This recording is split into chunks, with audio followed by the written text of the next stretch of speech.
uma quinta-feira fria e hoje não é uma noite qualquer. Tem certas noites que te marcam para o resto da vida. Você sabe que aquela noite não foi uma noite qualquer. Eu me lembro ainda hoje, eu era adolescente, cheguei em casa, tinha ali meus 15, 16 anos, e muito satisfeito, muito orgulhoso, falei para o meu pai que eu tinha conquistado a minha primeira namorada. Era uma noite especial. E meu pai olhou para mim e falou o seguinte: você o quê? Eu conquistei minha primeira namorada. Ele perguntou de novo: você o quê? Eu conquistei minha primeira namorada. Você não conquistou nada. Conquistei, a gente está namorando. Eu disse: não, meu filho, vou te ensinar uma coisa. A mulher escolhe o homem que a escolherá. Ela ganhou você muito antes de você ganhar ela. Então, meu querido, se você está acompanhado, você já foi conquistado muito antes por essa pessoa que está do seu lado. E hoje não é uma noite qualquer. Você pensa que você veio aqui porque você escolheu. Você pensa que você veio aqui porque você escolheu Jesus. Mas Ele escolheu você muito antes, quando você estava na tua casa e te trouxe para cá hoje. Se você está aqui hoje, é porque você foi escolhido por Ele para estar aqui hoje. Hoje é uma noite especial. Hoje é uma noite diferente. E o que é que a gente vem fazer aqui na igreja? Para que a gente vem à igreja? Para que existe a igreja? Para louvar? Deus se agrada? Para procurar intimidade com Deus? Deus te acolhe. Mas para que a gente vem para cá? A igreja existe para que nós sejamos transformados.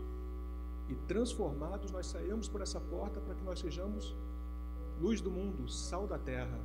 É para isso que nós somos preparados aqui todo dia. Eu sou prova dessa transformação. Está aqui minha mãe. Hoje ela está realizando um sonho e eu um pequeno milagre. Porque minha mãe dizia: meu filho, um dia eu vou te ver pregar. Eu dizia: eu? Acho que não. Mas Deus transforma. Deus abre a porta. Deus faz de você uma pessoa totalmente diferente. E eu comecei a sentir uma necessidade da Bíblia, uma sede da Bíblia. E quanto mais eu lia, menos eu entendia. Por que existiam 4 evangelhos? Por que aqueles 4 homens falavam a mesma coisa? E aí eu percebi, Marcos escrevendo para os romanos, para saberem de Jesus. Mateus explicando para os judeus quem era Jesus. Lucas, o médico amado, Lucas era grego e falava de Jesus. Mas tinha João. João não falava do Messias. João falava do melhor amigo dele. João foi o único discípulo que estava aos pés da cruz quando Jesus foi crucificado. E se você hoje quiser ler a Bíblia, comece por João. Se você abrir sua Bíblia em João 3,16, nós vamos ver o resumo de toda a Bíblia. Lá está: porque Deus amou o mundo de tal maneira que deu seu Filho unigênito, para que todo aquele nele crer não pereça, mas tenha vida eterna. E eu não consegui entender isso. Como a morte de Jesus podia ter me salvado? Como a morte de um homem como Jesus poderia salvar a humanidade? É sobre isso que nós vamos falar hoje. Nós vamos falar sobre esse amor, esse perdão, essa presença de Deus que transcende todo o tempo na nossa vida. Feche seus olhos, inclina a sua cabeça.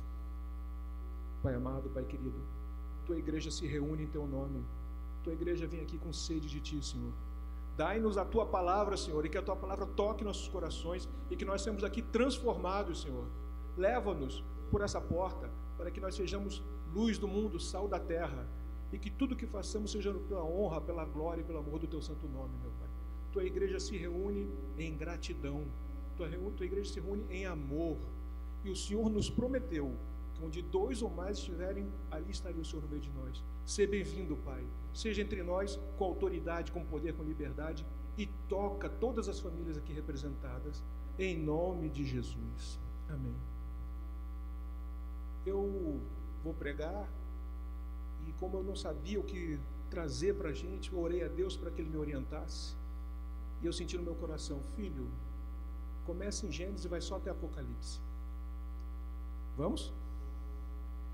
Como é que nós vamos entender esse milagre essa liberdade, o que houve, né, para que nós tivéssemos a necessidade de ter Jesus conosco. Em Gênesis 2:9, nós temos lá: e o Senhor Deus fez brotar da terra toda a árvore agradável à vista e boa para ser comida, e a árvore da vida no meio do jardim, e a árvore da ciência do bem e do mal. Já reparou que algumas vezes Deus cita um nome, outras vezes ele só fala da pessoa? A mulher de Jó. Quem era a mulher de Jó? A viúva, a mulher do fluxo de sangue. E outras vezes ele cita o nome. Deus fala que criou todas as árvores, mas ele cita duas. Vocês sabem quantas espécies de árvore tem no mundo? Quantas espécies de árvore já tem no mundo? Eu fui dar uma pesquisada. São 391 mil espécies de árvore. Só no ano passado, nós já catalogamos mais 2.000 espécies de árvores. Quase 400 mil espécies de árvores. E Deus fala de duas. Tem mistério. Ele chama a atenção para essas duas árvores. E toda vez que Deus chama para esse detalhe, é ali que está o mistério. Se a gente olhar a criação de Deus, Ele criou tudo bom e perfeito. E Ele disse: haja luz. E a luz, e Deus viu que a luz era boa. E Deus disse que haja porção seca da terra. E Ele viu que a porção da terra seca era boa. E Ele pediu para que se criasse todas as ervas. E Ele viu que era bom. E Deus separou o dia e a noite. E Ele viu que era bom. Répteis e baleias. E Ele viu que era bom. Bestas e gados. E Ele viu que era bom. Ele viu que toda a obra dele era muito boa. Tudo era muito bom. E se eu disser para você que na Bíblia, em algum momento, quando Deus olhou toda aquela criação, tinha algo que Ele falou que isso não é bom? O que será que Deus fez que não era bom? Em Gênesis 1:8, Deus diz: não é bom que o homem fique só. Ele olhou para nós, varões, e falou assim: não é bom que você fique só. Se Ele criou todo o mundo e coroou esse mundo com a obra que seria o homem, a mulher é a joia da coroa. Você, meu amigo, recebeu uma joia. Essa é a joia porque Deus disse que agora a obra dele era completa. E ali no paraíso, será que eles tinham alguma necessidade? O homem precisava de alguma coisa que não tivesse à disposição dele ali? O homem foi criado em santidade. Tinha de tudo, abundância, do bom e do melhor. O homem tinha o privilégio de ser visitado e conversar com Deus. Podia ter parado aí a história, né? Mas não. De tudo isso que Deus deu, de toda essa liberdade que Deus deu, daquelas duas árvores que Ele cita, Ele dá uma ordenança. E a ordenança que Ele dá é: e ordenou o Senhor Deus ao homem, dizendo: de toda árvore do jardim comerás livremente, mas da árvore da bem e do mal, dela não comerás, porque no dia em que dela comeres, certamente morrereis. Vocês podiam comer de tudo, menos de uma árvore. Não tinha necessidade nenhuma. A gente podia continuar ali. Mas aí fica uma pergunta para quem estava lendo a Bíblia ali pela primeira vez: por que Deus permitiu isso? Se Ele já sabia de tudo, se Ele já sabia que no meio das alimarias dele estaria a serpente, por que Ele permitiu isso? Porque Deus nos fez com livre-arbítrio e Ele nos põe à prova. Nós, meus amados, nós queremos ser aprovados, mas não queremos ser provados. E não dá. Para ser aprovado, você precisa passar pela prova. E Deus disse, né? Não comereis. Se comeres, certamente morrereis. O que é o pecado? Desobedecer a Deus é o pecado. Deus impõe limites para a gente, esperando a obediência. E Deus alerta das consequências da desobediência. Certamente morrereis. Em Gênesis 3, 1, 5, a palavra nos diz: ora, a serpente era mais astuta que todas as animarias do campo que o Senhor Deus tinha feito. E esta, assim disse a mulher. É assim que Deus disse: não comereis de toda a árvore do jardim? Ele é malandro, né? Ele nunca vai direto ao ponto. Ele rodeia, ele circula. Percebeu que ele não foi falar com Adão? Talvez porque Adão estivesse mais preparado. Talvez Eva estivesse mais distraída. Chegou depois, né? Talvez Eva tivesse, naquele dia, tido uma discussão com Adão. Adão foi lá cuidar da vida dele, Eva ficou sozinha. O diabo espera o momento de fragilidade para se aproximar de você. Ele nunca chega quando você está fortalecido. E disse a mulher à serpente: do fruto das árvores do jardim comeremos, mas do fruto da árvore que está no meio do jardim, disse Deus: não comerei deles, nem nele tocareis, para que não morrais. Não foi o que Deus disse. Deus não disse: não tocareis nele.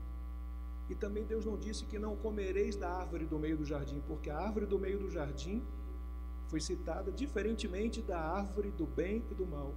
Percebe como Eva não estava totalmente inteirada, ela não tinha conhecimento, domínio daquilo que Deus disse? E nessa dúvida é onde o inimigo trabalha, nessa falta de base.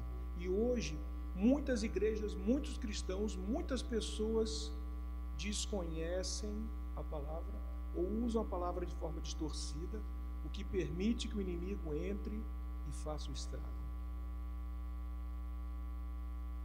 Então disse a serpente à mulher: certamente não morrereis, porque Deus sabe que no dia que dele comerdes, então abrirão os vossos olhos, e serei como Deus, sabendo o bem e o mal. Aqui tem um outro mistério. O inimigo, ele monta mentiras com meia-verdades. Se comeres, serás como Deus, conhecendo o bem e o mal. O homem já conhecia o bem. Ele foi feito no jardim, ele tinha a presença de Deus. O que o homem não conhecia era o mal. E aí que ele diz: sereis como Deus. Esse é o grande objetivo do inimigo.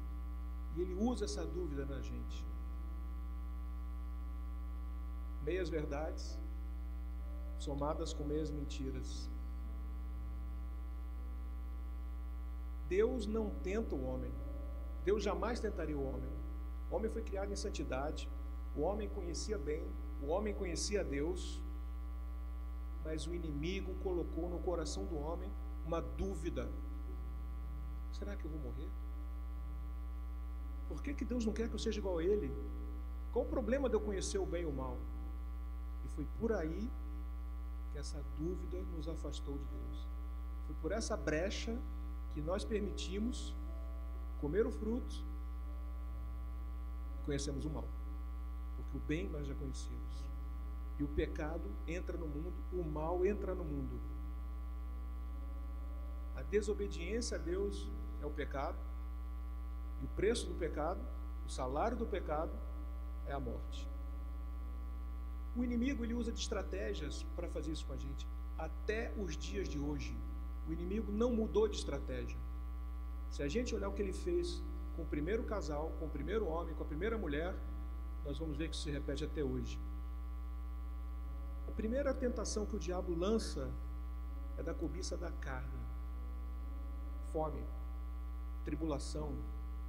Jesus no deserto, ele esperou 40 dias observando Jesus, até aquele momento que Jesus teve fome. Quando Jesus teve fome, ele veio com a tentação. E será que ele faz isso com a gente hoje? Quando a gente está em tribulação, quando você acha que você está fraco demais e que isso vai justificar o seu pecado, ele faz essa mesma estratégia até hoje. Mas ele tem mais uma arma. Quando ele usa a cobiça dos olhos, vaidade. achar que Deus nos deve obediência. Quando ele diz: se és filho de Deus, atira-te para baixo, porque está escrito: aos seus anjos ordenará a teu respeito para que te guardem. E aí, gente, nessa hora usa mal a Bíblia, aquele versículo que diz: tudo posso naquele que me fortalece. E tem gente que diz: posso tudo naquele que me fortalece. E aí a cobiça dos olhos entra em você. Mas ele ainda tem mais uma arma: a cobiça da soberba. Você não tem fome, você não quer testar Deus, mas você quer ser mais do que o que está do teu lado. Você quer ser igual a Deus. No seu ambiente de trabalho, na sua casa, na rua, você é um Deus. E quando o homem quer ser igual a Deus, o inimigo age com profundidade.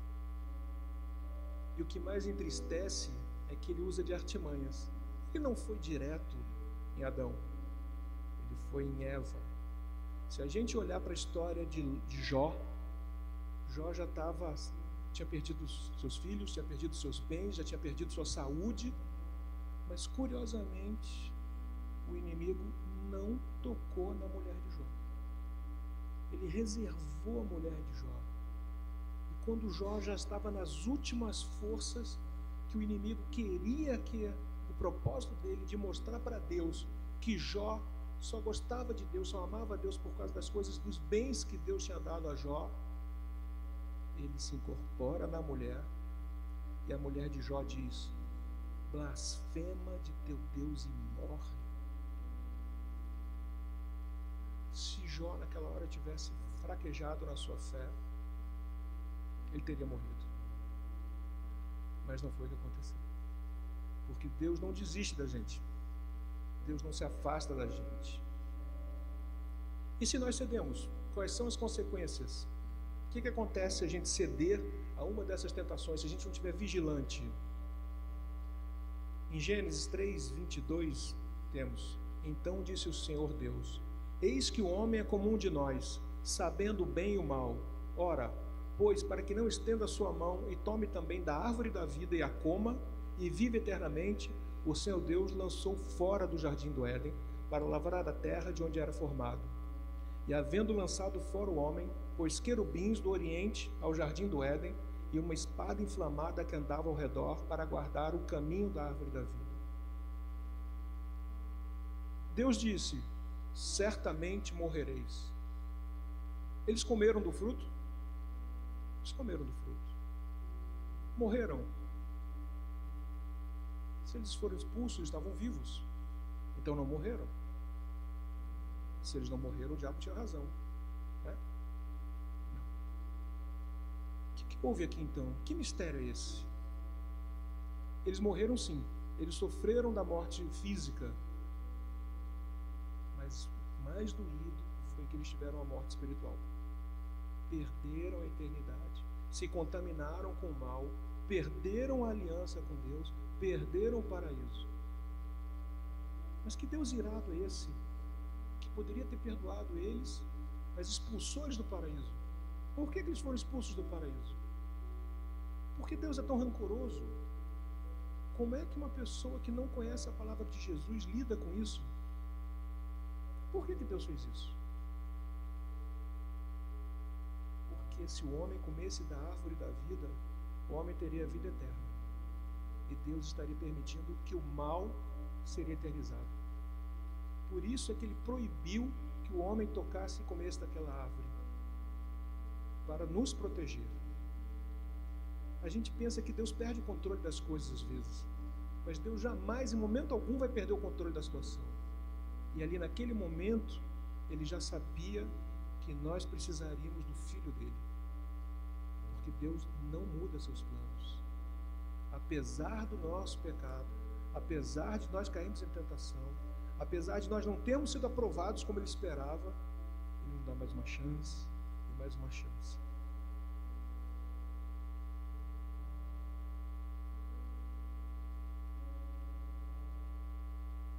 O grande problema de quando o homem se contamina com o mal é que agora dentro de nós começa uma batalha.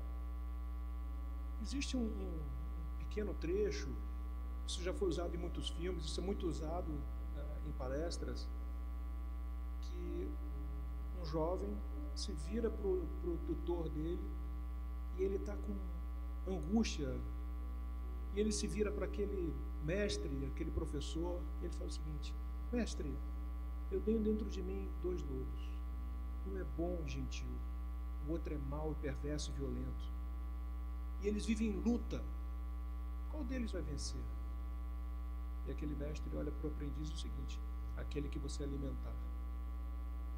O que é que nós alimentamos em nosso coração?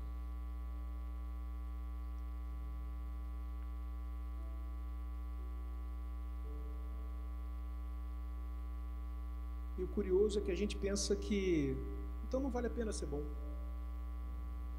Não vale a pena. Porque se o mal prevaleceu, se apesar do pecado de Deus, o mal prospera, o que Deus faz com isso? Por que Deus permite que o mal prospere? A Bíblia diz: mas a riqueza do pecado é depositada para o justo, em Provérbios 13.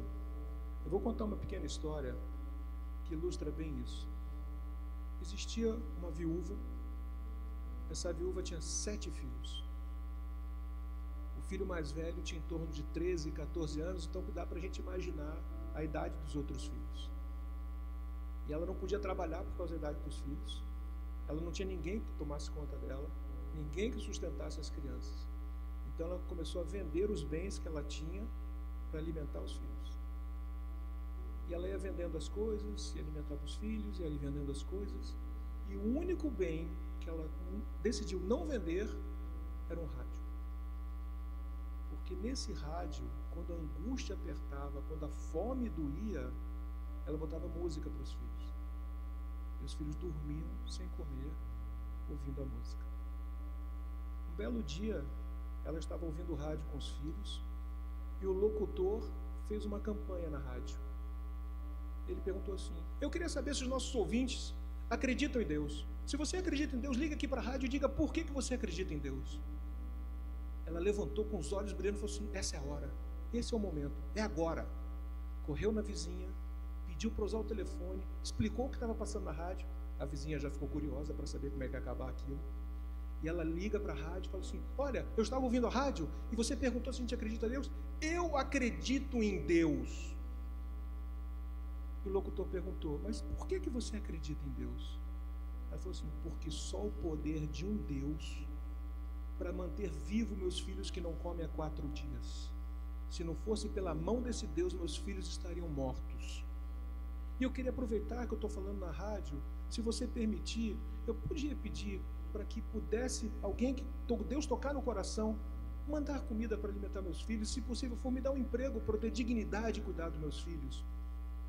E a rádio concordou, falou: não, claro, quem estiver ouvindo e puder ajudar. Naquele momento, quem estava ouvindo a rádio? Coronel, dono da cidade, dono do supermercado, dono do posto de gasolina, dono da padaria, dono da farmácia, ateu ferrenho, orgulhoso, mau.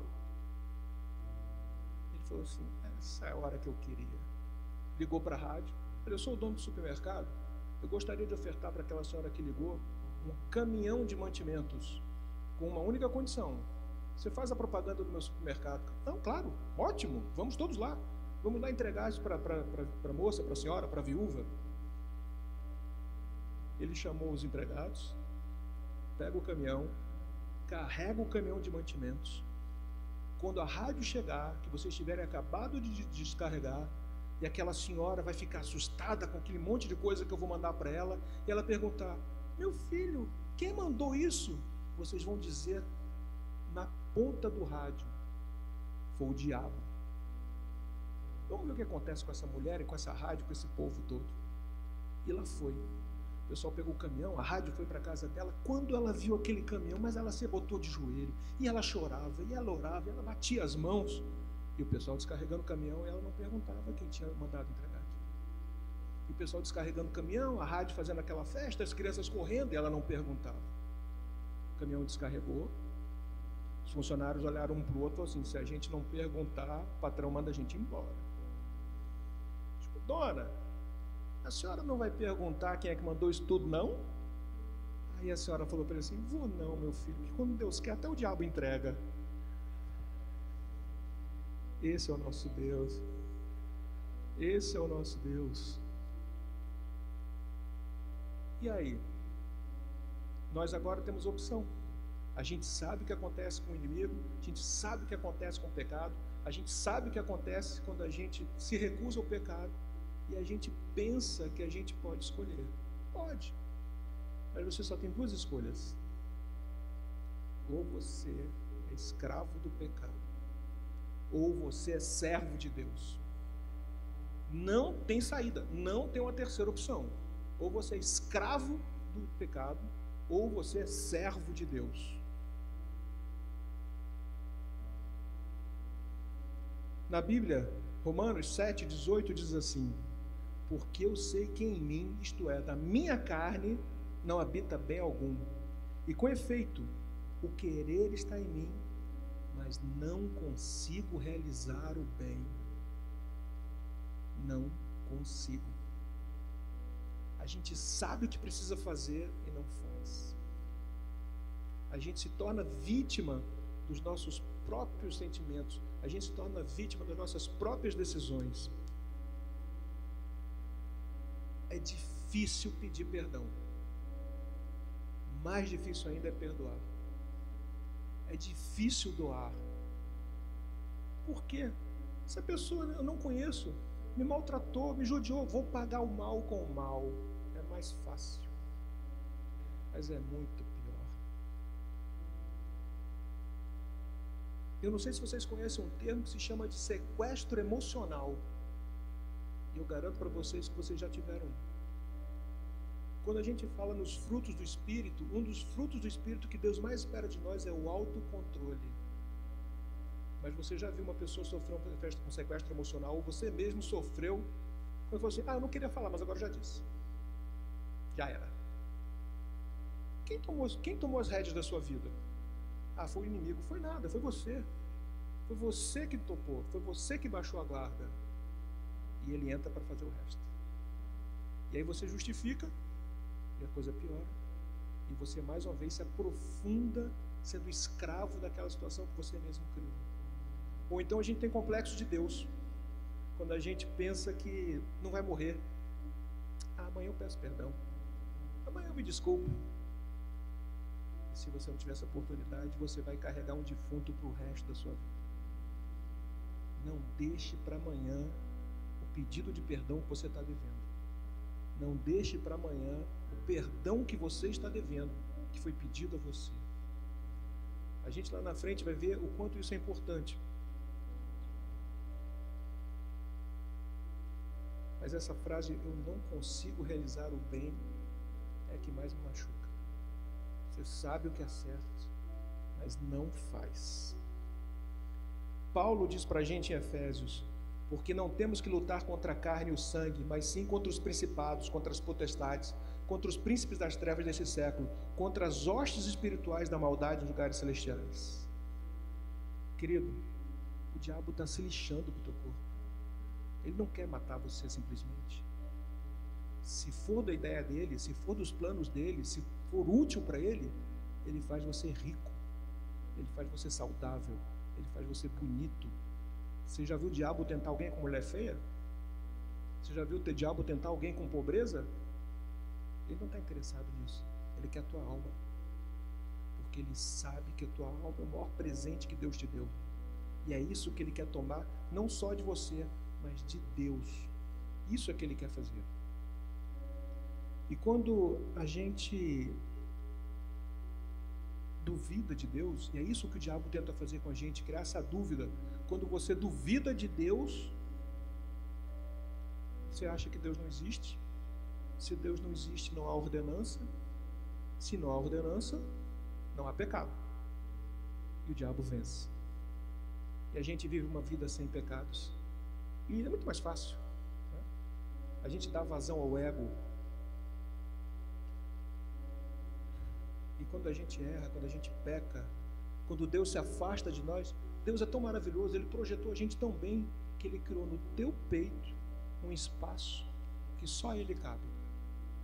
E quando você se afasta de Deus, esse espaço fica vazio, isso te angustia. Aí você abre o jornal e vê milionário suicidando.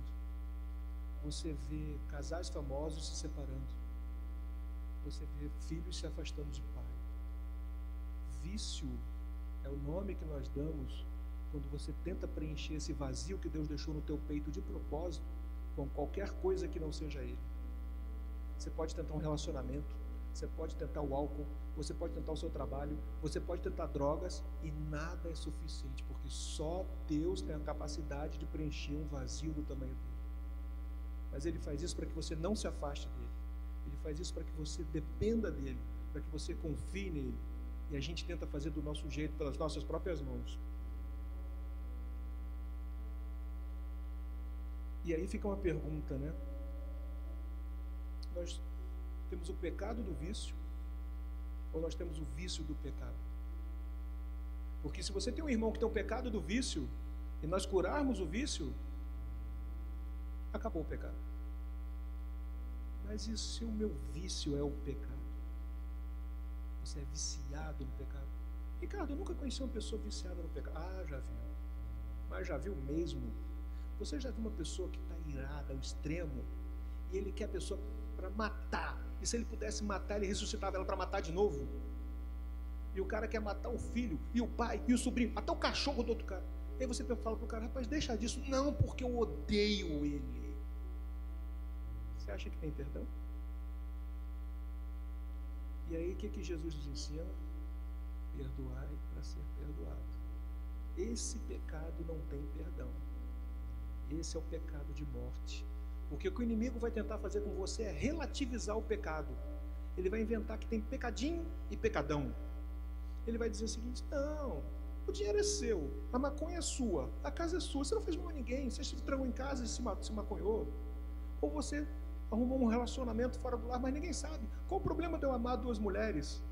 Eu vou relativizando o pecado. E você começa a achar isso normal. E aí você vai se afastando e vai se escravizando. E quando você vê, o mal está instalado. Aquele pecado de estimação que você tinha, que é um bichinho bonitinho, inofensivo, ele cresce, fica peludo, cheio de dente, fica um monstro. E ele consome toda a tua casa. Por que o diabo faz isso? Qual é a estratégia do diabo? Por que ele facilita para que você peque? Por que ele faz que aquela mulher fique bonita aos seus olhos, ou que aquele dinheiro fique fácil, ou que aquele chefe que não te trata bem mereça ser roubado? Porque você pode justificar isso ou pela carne, ou pelos olhos, ou pela cobiça. O que o diabo está querendo? O que ele quer é o seguinte: ele quer que você peque. Ele vai facilitar sua vida para você pecar. E na hora que você pecar, ele vai fazer o que ele faz de melhor: apontar o dedo e te acusar. Você é pecador, você traiu, você roubou, você. E você sente culpa, remorso, se afasta das pessoas com vergonha. Eu não sei vocês, mas quando você percebe que você caiu em pecado, eu sinto, eu fico com vergonha de orar. É como se eu me apresentasse perante Deus imundo. E é tudo o que Ele quer. Você se afasta de Deus, você se fragiliza, você se deprime, e se Ele tiver sorte, você se mata. Porque Ele só vem para matar, roubar e destruir. Tem uma história interessante, eu gosto dessa história. A história do jovem e do muro. Diz essa história que um jovem dormiu, no sonho dele, ele se viu em cima de um muro. De um lado do muro, o céu. Do outro lado do muro, o inferno. O inferno. E o pessoal do lado do céu ficava assim: desce daí, isso é perigoso. Que isso? Sai daí, pula para cá. Ele olhava para o lado do inferno, ninguém nem olhava para ele. Ele olhava para o lado do céu, as pessoas em pânico, de joelho: sai daí, isso é um perigo. Ele olhava para o lado do inferno, um movimento, ignorando ele completamente. E aquilo foi deixando ele com dúvida, sem entender. Uma bela hora, quem está passando pelo inferno? O próprio, o diabo. E ele, diabão, o diabo olhou para ele e falou, o que é? Chega aqui. Aí o diabo chegou perto dele, o que foi? Está entendendo? O pessoal lá do lado do céu fazendo algazarra, gritaria, pedindo, pelo amor de Deus, que eu pule para o lado de lá. Tua turma não faz nada? Não me chama? Por quê? O diabo riu, olhou para ele e falou assim, porque o muro é meu. Não tem muro. Ou você é escravo do pecado, ou você é servo de Deus. Não tem pecadinho nem pecadão. O que tem é obediência à palavra de Deus, obediência à ordenança. E o que é obedecer? O que é obedecer a Deus? É fazer o que você não quer. Essa é a verdadeira obediência. Mas eu não quero. O pastor Denis, uma coisa que um dia aqui falou um negócio que eu gostei muito. O filho dele falou o seguinte, não era o caso, ele estava só ilustrando. Pai, eu não quero ir para a escola. Não precisa querer, basta ir. Deus fala para você, não faça, não precisa querer fazer. Só obedeça. Só obedeça.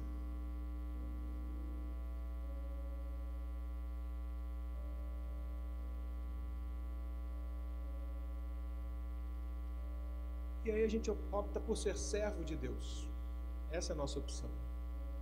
Em Romanos 6, Paulo diz, não sabeis vós que a quem vos apresentardes por servos para lhes obedecer, sois servos daquele a quem obedeceis, ou do pecado para a morte, ou da obediência para a justiça.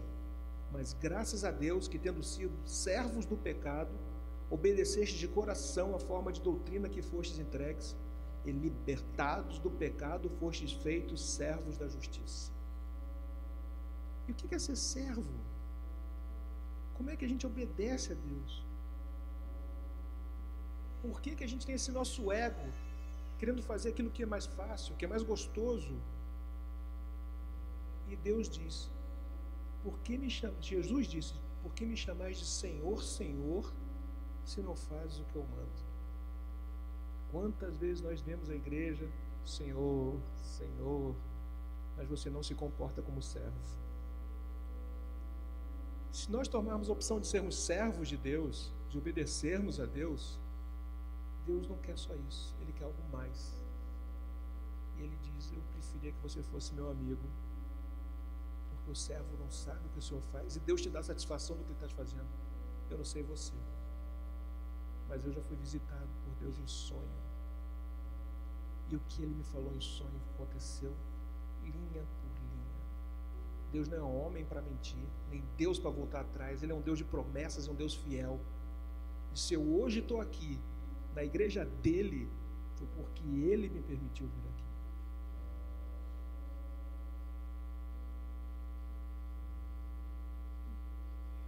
Como é que a gente pode ser amigo de alguém? Se você pensar em pessoa, qual é a pessoa que seria seu amigo mesmo?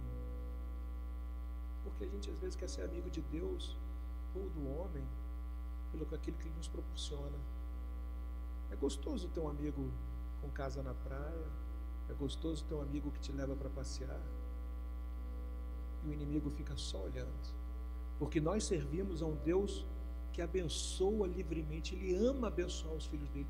Quem aqui tem filho sabe disso, como é gostoso você presentear teu filho. E o que o cara faz? O que o nosso inimigo faz? Ele lança no rosto de Deus tudo o que Ele fez por você. Quando ele se apresentou perante Deus, e Deus, sabendo dos pensamentos dele, falou, sabia que ele estava pensando em Jó. O inimigo, o diabo joga na cara de Deus, assim, também, você faz tudo para ele, os bens dele, a família dele, o gado dele se multiplica. Posso tirar? Se eu tirar tudo dele, tu vai ver que ele não continua teu amigo. E quantos de nós, quando perdemos isso, a gente se afasta de Deus? Porque o nosso amigo não deu aquilo que a gente queria. Mas a gente assim mesmo, sem ter recebido essas coisas, continua amigo de Deus. E Deus observa e se agrada. E aí ele fala o seguinte, você foi meu servo, você foi meu amigo, mas eu quero mais de você. Eu queria que você fosse meu filho. Meu filho.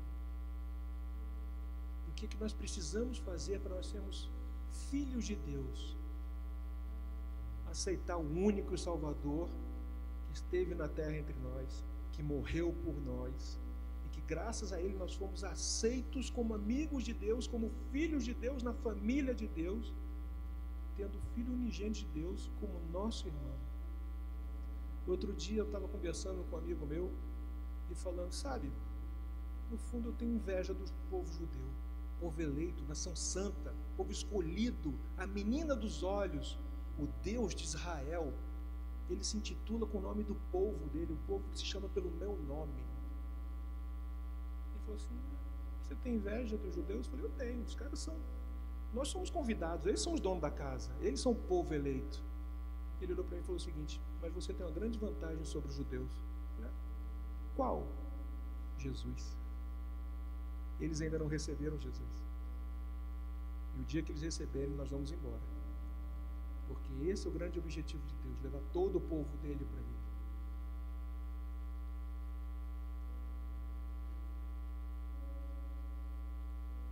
Pecamos. E agora? O que Jesus diz que a gente precisa fazer para que a gente seja aceito como filho de Deus? Arrepender-nos. Se a gente for olhar a tradução da palavra arrepender, do grego, todo o Novo Testamento foi escrito em grego, a palavra grega para arrependimento é metanoia. Metanoia. A tradução literal de metanoia é mudar de ideia. Então, se você fazia e você se arrependeu, você não faz mais, porque você mudou de ideia. Mas existe um problema. Está na segunda carta de Paulo aos Coríntios, no capítulo 7, versículo 10, ele diz, porque a tristeza, segundo Deus, opera arrependimento para a salvação, da qual ninguém se arrepende, mas a tristeza do mundo opera a morte. Se você se arrepender, se você tiver uma metanoia, se você mudar de ideia, você está perdoado. Mas o remorso não é arrependimento. O cara que está com remorso, está chorando, foi pego. Mas se você não pegar, ele faz de novo. E na Bíblia, a gente tem um exemplo que a gente possa comparar um caso genuíno de arrependimento, um caso genuíno de remorso? Tem. Pedro negou Jesus 3 vezes. E quando a ficha caiu, a Bíblia diz que ele foi chorar amarguradamente. Se arrependeu e voltou como um dos maiores apóstolos de toda a Bíblia. Um homem que falava sobre Jesus ousadamente e que morreu em nome de Jesus. E Judas? Judas se arrependeu? Judas teve remorso. E saiu para chorar e se matou. Porque a tristeza do mundo opera a morte, não opera o arrependimento. O que eu mais penso, o que mais me emociona, se Judas tivesse esperado 3 dias, se Judas tivesse arrependido, ele ia ver aquele que ele traiu, ressurreto, perdoar ele. Se Judas espera 3 dias, ele ia ser perdoado. Mas o inimigo não ia dar esse mole. Ele martelou o coração de Judas até que Judas se matasse. Será que ele faz isso com a gente hoje? Será que faz isso com você hoje? Ele tenta. O salário do pecado é a morte. Gênesis 1,17. Certamente morrereis. Deus não invalida suas promessas. Deus não invalida suas leis. A lei de Deus vale até hoje. E se você peca, certamente morrereis. Assim o pecado entrou no mundo, por isso nós temos que morrer. E como é que a gente sai disso? Deus no passado, ele aceitava o sacrifício. O primeiro sacrifício foi feito logo depois do primeiro pecado, porque a Bíblia diz que Deus vestiu Adão e Eva com peles. Peles do quê? Deus matou os animais para vestir de peles o primeiro casal. Ali foi feito o primeiro sacrifício. Os sacerdotes, a pessoa que pecou levava um animal perfeito. O que era o animal perfeito? Sem doença, sem partes defeituosas, para simbolizar o homem sem pecado. Aquele animal era perfeito. E Deus aceitava aquele sacrifício. O sacerdote matava o animal e aspergia o sangue em cima do pecador. Era uma forma de você ter um perdão. Mas aquele perdão não tinha a equivalência de um ser humano. E o ser humano não podia ser oferecido sacrifício porque ele tinha pecado, não era perfeito. Então o plano de Satanás estava perfeito. Por um homem o pecado entrou no mundo, por um homem o pecado vai sair do mundo. Mas se nenhum homem pode ser oferecido em sacrifício porque todos pecaram, todos pecamos, nós estamos todos condenados. Então vem o plano de Deus. Jesus se faz 100% homem e oferece a si mesmo em sacrifício por você, por mim, pela tua família, por toda a humanidade. Esse era o plano de Deus. E a gente pensa, puxa, que lindo, mas não acabou. O plano de Deus era mais perfeito e além disso, Jesus sim tira o pecado do mundo. Mas quando a gente peca, quando a gente tem aquele pecadinho de estimação, quando a gente pensa que ninguém está olhando e o inimigo está te tentando e você cai em tentação, ele anota o teu pecado e anota o outro pecado. E esse pecado que você tem, que eu tenho, Satanás faz uma lista de teus pecados. Essa lista de pecados é o tesouro de Satanás, porque essa é a ferramenta que ele tem para te acusar. E ele esconde essa lista no inferno, para que nenhum homem possa pegar. Mas Jesus morto, o que a Bíblia nos diz? Vou precisar do óculos. Porque assim como Jonas esteve 3 dias e 3 noites no ventre do grande peixe, assim o Filho do Homem estará 3 dias e 3 noites no coração da terra. Jesus dentro da terra por 3 dias. Jesus livre do corpo. Jesus saqueou o inferno. A tua lista que estava no inferno, Jesus arrancou da mão de Satanás. Aquela cédula que era contra você, que era contra mim, foi anulada na cruz. O sacrifício do homem perfeito, mas pela divindade de Jesus deu a ele autoridade para que ele saqueasse o inferno e nos libertasse. Finalmente nós somos livres. Nós fomos perdoados e nós estamos livres. Aí a gente fala assim, já é mais que eu mereço. Está bom demais.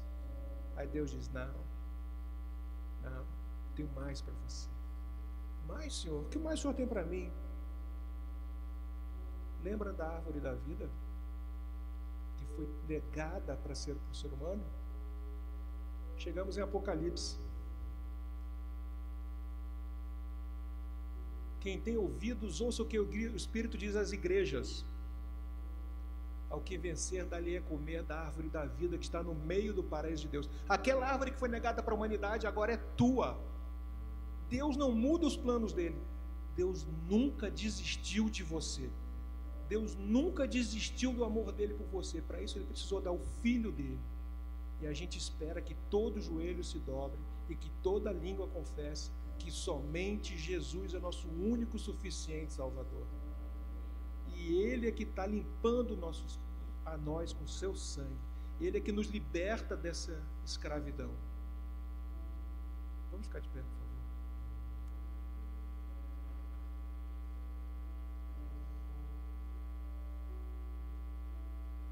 Eu queria que nós, enquanto igreja, orássemos juntos. E se você hoje quer deixar para trás esse peso no seu coração, se você hoje quer deixar para trás essa acusação que o inimigo tinha, se você hoje quer tomar posse dessa promessa que Deus te deu, eu queria pedir que você viesse aqui na frente para nós orarmos juntos.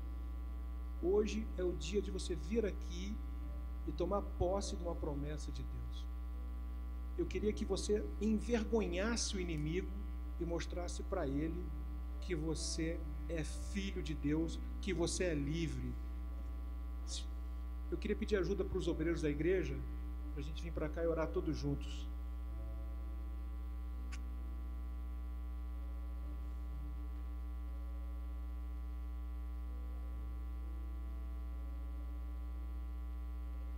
Tem mais gente aqui que precisa dar esse passo hoje. Tem mais gente aqui que precisa dar um passo de fé. Tem mais gente aqui que precisa deixar nesse banco o que está te prendendo. Tem mais gente aqui que precisa vencer essa timidez, porque Deus disse: se você se envergonhar de mim, eu vou me envergonhar de você. Venha para cá, para a nossa igreja orarmos juntos.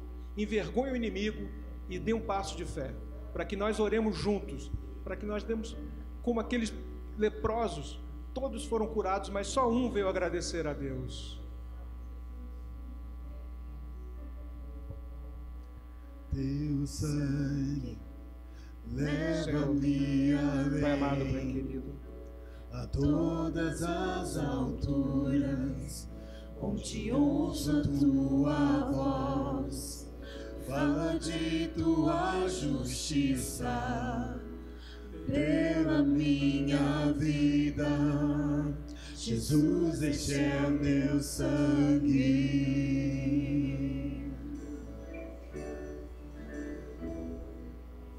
Tua cruz mostra tua graça, fala do amor do Pai, que prepara para nós um caminho para Ele, onde posso me achegar somente pelo sangue.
Para nós um caminho para Ele, onde posso me achegar somente pelo sangue.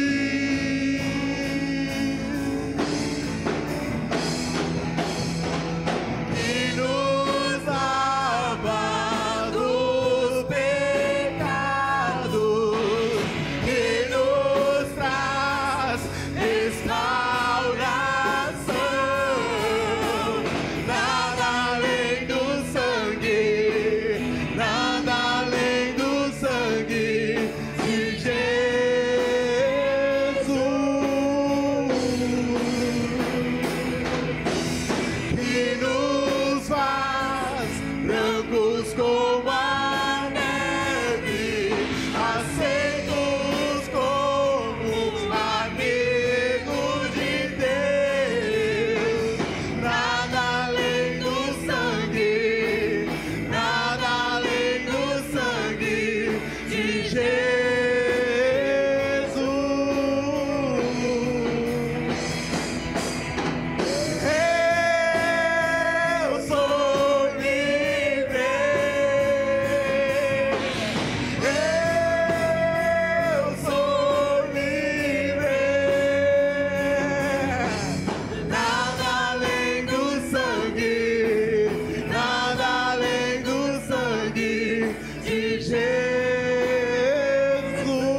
brilha.